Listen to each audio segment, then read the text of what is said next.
정리해 볼게요. 자, 해보겠습니다.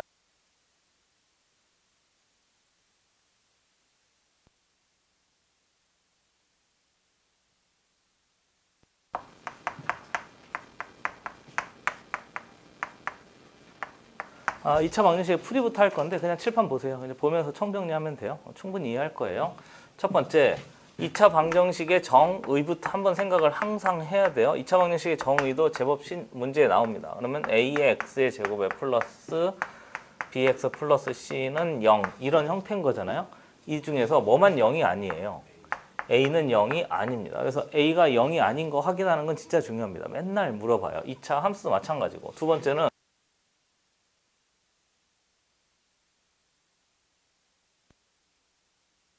문제 푸는 것도 있었잖아요. 이제 이해되는 거죠? 근의 정의가 뭐지?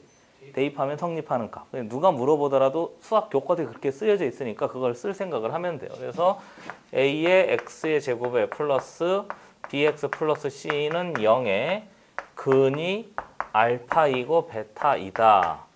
이렇게 만들어지면 여기다가 근의 정의를 쓴다는 얘기는 대입하면 성립하는 식인 거니까 예를 하나 해보면 예를 들어 2의 x의 제곱에 플러스 4x 플러스 1은 0의 근이 알파이고 베타이다. 이걸 한번 생각해 볼게요. 빠르지 않죠? 그렇죠? 됐어요? 그러면 여기다가 대입해 보잖아요. 두 가지로 해볼 테니까 잘 보세요. 얘를 여기다가 대입해 보면 2의 알파 제곱 플러스 4알파 플러스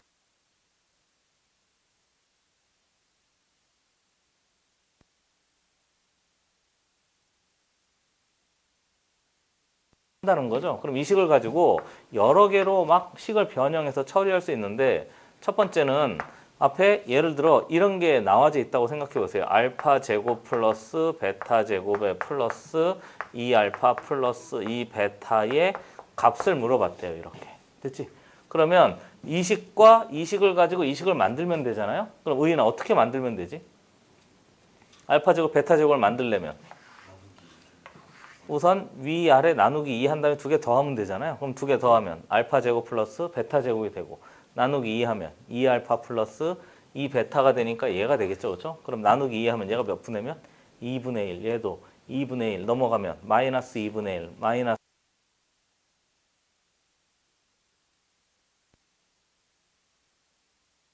그렇죠? 계속 이 식을 이용하는 거죠. 그리고 두 번째는 만약에 이런 걸 물어보면 어때요? 알파 플러스 알파분의 2의 값을 물어봤대요. 이렇게. 이번엔 역수 형태니까 이걸 써야 되겠죠. 여기에다가 양변에 몇 분의 몇 하고? 2분의 1 하고. 그러면 도와주시죠. 알파 제곱 플러스 2알파는 몇입니다? 마이너스 2분의 1입니다. 이걸 가지고요. 만든 다음에 여기다가 몇 분의 몇 하면 되지? 양변에다가 알파분의 1씩 해서 얘를 만드는 거예요. 무슨 말인지 알겠죠? 그렇죠? 그럼 충분히 우리가 구하는 값으로 처리할 수 있습니다. 그러니까 근의 정의 쓰는 게 제법 좀 까다로우니까 조심하셔야 돼요. 자, 지웁시다. 그래서 근의 정의 이용해서 문제 푸는 방법이 있었고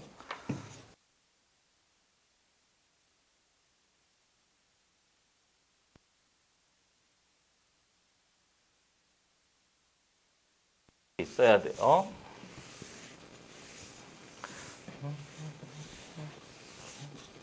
깨끗이 지우죠.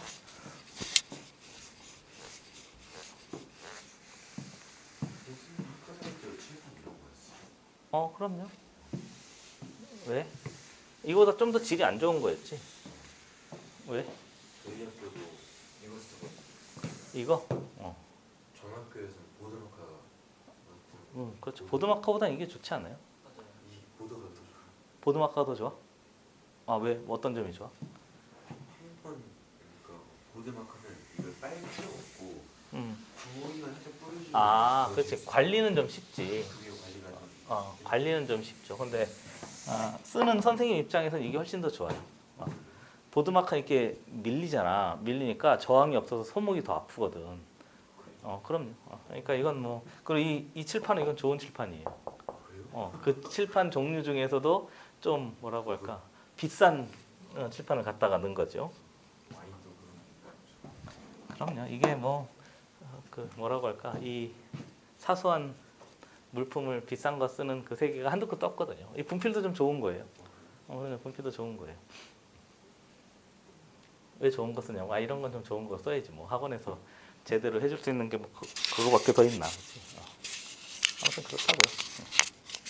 자, 해봅시다. 그 다음에 이제 세 번째, 이제 풀이 방법으로 하는데요.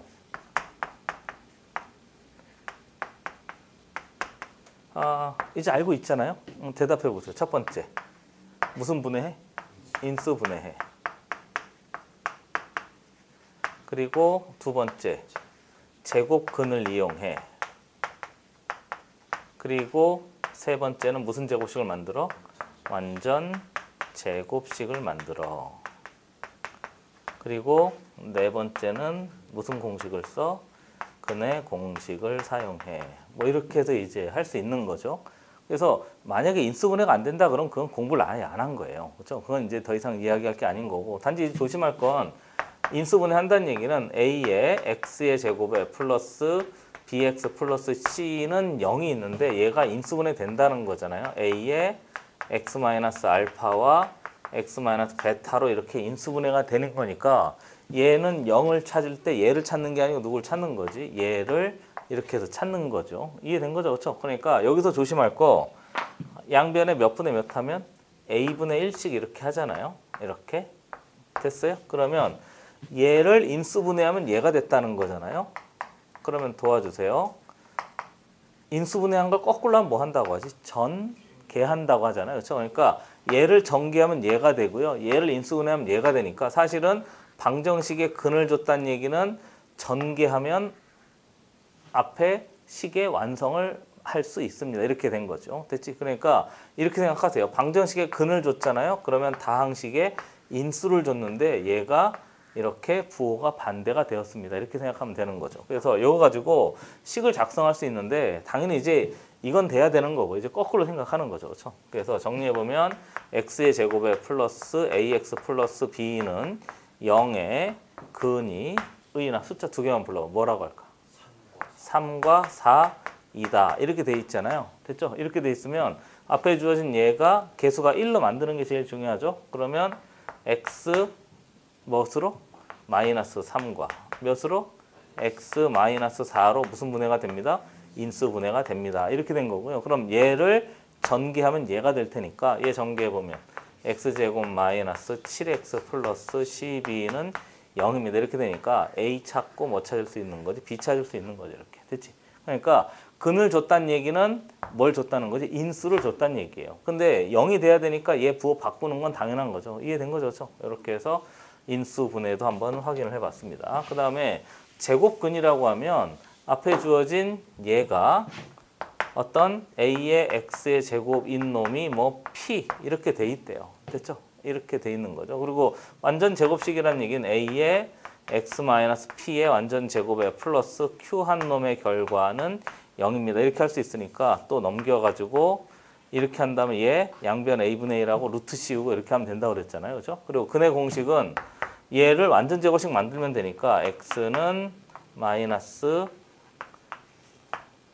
2a분의 마이너스 b 플러스 마이너스 루트 b 제곱 마이너스 4a c입니다. 이렇게 쓸 수 있단 말이죠. 무슨 말인지 알겠죠? 그렇죠? 근데 사실은 이 근의 공식 만들 때 무슨 제곱식 만들었지?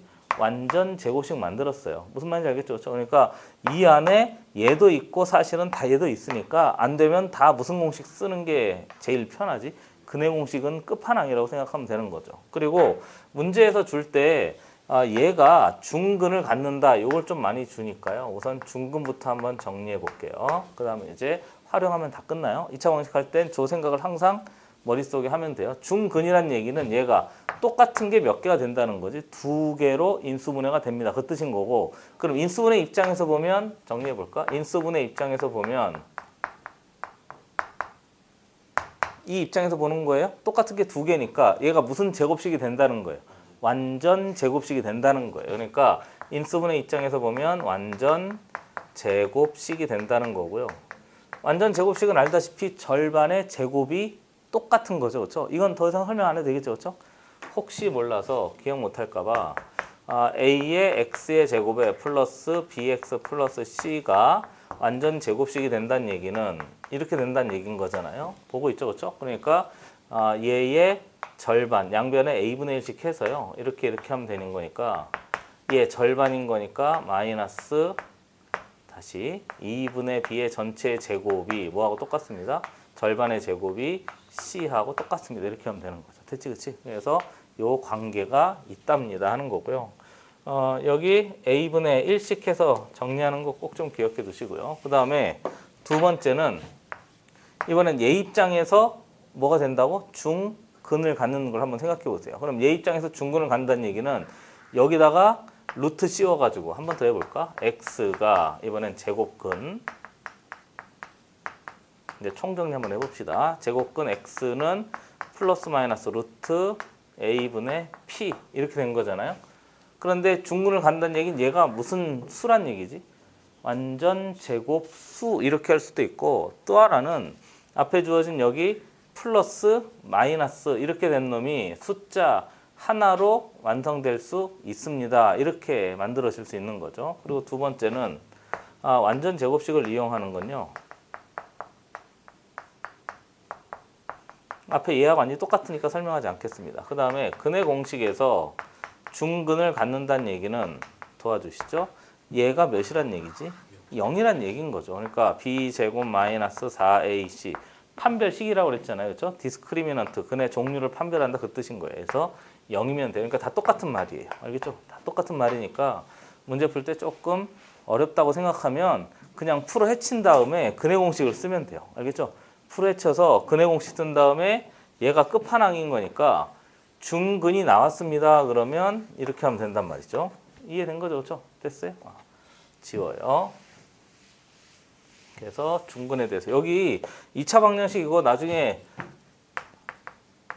고등학교 1학년 가면 훨씬 더 어려워져요. 지금보다 훨씬 더 어려워집니다. 그러니까 이게 끝판왕이라고 생각하면 안 돼요. 나중에 좀 더 자세히 할 거예요. 두 번째는 얘가 만약에 정수근을 갖는데요. 그리고 이런 말도 있어요. 유리식의 유리근을 갖는데요. 그 다음에 뭐 자연수근을 갖는데요. 그리고 또는 근이 존재한대요. 이렇게 있는 놈도 다 이걸로 할 수 있거든요. 그런데 우선 근이 존재합니다. 그 말은요. 여기서 근이 존재한다는 얘기는 여기 넘긴 놈의 결과가 양수입니다. 그런 거니까 P만 무슨 수면 되지? P만 0보다 크거나 같으면 돼요. 얘는 제곱해서 음수가 될 수는 없잖아요. 그렇죠? 그러니까 그런 것만 조금 보면 되는데 자세히 살펴보면 너무 시간이 오래 걸리니까 요것만 살펴봅시다. 그래서 근이 존재하려면 이 안에 부호가 뭐 0보다 크거나 같으면 되는 거죠. 음수일 땐 확인할 수 없으니까 판별식이 0보다 크거나 같습니다. 이렇게 하면 되고요. 그 다음에 당연히 얘도 자연수 넘겨서 근호 쓴 놈이 완전 제곱 쓰면 되는데 얘가 자연수가 된다는 얘기는 앞에 주어진 얘도 완전 제곱 수란 얘기인 거예요. 알겠지? 그렇지? 그러니까 근호 안이 제곱 수면 되는데 그때그때 조금씩 차이가 있어요. 뭐 예를 들면 A, B, C가 뭐 자연수라든가 A, B, C가 뭐 정수라든가 그런 걸로 조금씩 차이가 있으니까 주의하시고요. 유리근이라는 얘기는 루트가 없다는 얘기인 거잖아요. 루트가 없으려면 얘가 0이어도 되고 얘가 완전 제곱수여야 되고 알겠지? 0이면 되고 완전 제곱수면 되니까 생각을 조금 더 깊이 있게 하셔야 됩니다. 그 다음에 얘도 마찬가지인 거고요. 그리고 공통근 했던 거 기억나세요? 공통근은 두 개 인수분해한 다음에 여기도 있고 여기도 있는 근을 공통근이라고 하는데 공통근도 근인 거니까 뭘 쓸 수 있지? 근의 정의를 쓸 수 있어요. 근의 정의 써서 역시 대입하면 어떻게 한다고? 성립하는 값입니다. 이렇게 해서 전체 내용을 좀 싹 다 잘 정리하면 2차 방정식 풀이하는 거 이제 어떻게 할지 이해가 될 거예요. 됐죠? 그러니까 이것만 생각하세요. 이거 중에 나는 뭘 쓸 것인가. 그리고 종류 중에 특히 중근 나오면 완전 제곱수라든가 판별식 0이라든가 그런 걸 어떤 걸 써도 되니까 주의하셔서 두 개 잘 구별해 넣으세요. 이거 다시 한번 물어볼게요. 방정식에 근을 줬어. 뭘 줬지? 다항식에 인수를 줬어. 그러면 근을 가지고 인수분해를 만들고 전개한 다음에 식을 완성할 수 있습니다. 이렇게 생각을 계속 정리하는 거죠. 됐지? 해서 2차 방식 풀이 한번 정리해 봤고요. 지워요. 그 다음에 2차 방식 활용도 한번 해봅시다.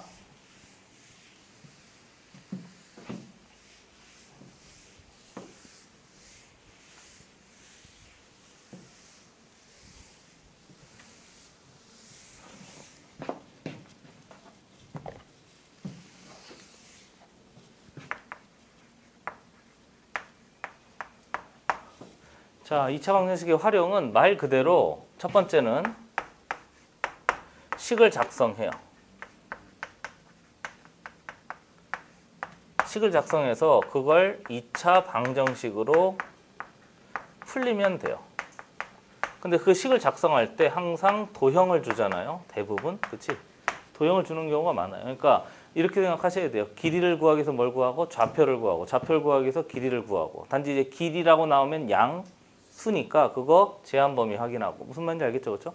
그리고 두 번째 식을 작성할 때 가능한 순서대로 그걸 식을 그대로 작성하는 게 제일 좋아요. 수학은 도치가 일어나지 않는다고 그랬잖아요. 그러니까 x제곱이 3x보다 뭐 크거나 같다 뭐 이렇게 하는 걸 그 순서대로 그대로 식을 잘 작성하면 도형에 활용하는 것도 막 그렇게 뭐라고 할까 손을 못 댈 만큼 어렵거나 막 그러진 않을 거예요. 그래서 방정식에서 활용 문제가 나오면 도형을 사용하는 경우나 뭐 넓이 구하라고 나오고 하잖아요. 그리고 제일 많이 나오는 게 뭐 이렇게 해서 뭐 귀퉁이를 잘랐는데 뭐 이렇게 그렇잖아요. 뭐 귀퉁이를 잘랐는데 뭐 부피가 몇이었습니다. 뭐 이런 식으로 해서 이제 방정식을 찾아내세요. 뭐 이런 경우가 아주 많으니까 길이 찾는 거, 좌표 찾는 거 또는 길이가 양수라는 거 꼭 염두에 두셔서 방정식 활용하는 것도 정리하면 돼요. 됐지? 다음 시간에 2차 함수 정리하면 방정식하고 2차 함수가 다 정리가 되는 거거든요. 그러니까 꼭 뭐라고 할까 좀 꼼꼼히 전체 내용 정리해 놓고요. 안 되는 거 지금부터 또 질문 받겠습니다. 됐죠? 좋아요. 풀어보고 질문 받을게요.